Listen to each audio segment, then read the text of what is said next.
लोकांचो मोह जेजू बोवारी परत एकठांय जाता आनी मातेवाचे सुवार्तेंत जेजूचे शिकवणेचो अनेक अध्याय वा भाग सुरू जाता। अशें 13वो अध्याय सगळो जेजूचे विशेष शिकवणेक म्हणजे वपारी मुखांतर शिकवणेक साक्ष जाता।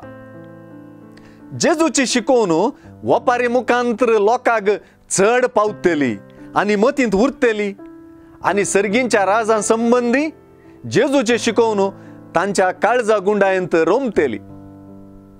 जेजूची वंप्याची वपार आनी तिची घडावळ सगळी एका रैताचे परिस्थितींत रोमल्या। वंपी, बी, मेर, सुकणी, माती, खडप, पाळ, कांट्या झाडां, फळां, सूर्यो, किर्लप, करपप, वाडप आनी फळ दिवप ही वपारींतलीं उतरां न्हय एका शहराच्या परिस्थितींतलीं। बगार एका शहरा भायल्या परिदीर आसच्या व्हडलेच्या भोवशा एका दुबळ्या रैताच्या गाद्यांतलीं।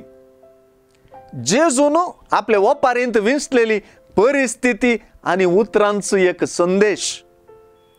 तो संदेश 8 भागींतल्या उतरांक ताळ पडचो, लन्विकायेचो घालतो।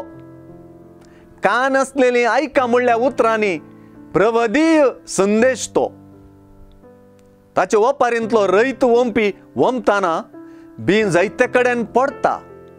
वपारीचो अर्थ फुडें तो सांगतलो, पूण त्या बियांची काणी कोणाकी थटक करची। हाचो अर्थ कितें जावयेत म्हणून चिंतूंक करचेंच हे वपारीचो शेवट। बरी सुवात आनी वाडून फळ दिवप वपारीक एक महान अंत्य दितात आनी हें कितें जावयेत म्हूण सवाल आनी कुतूहल बोळ करतात।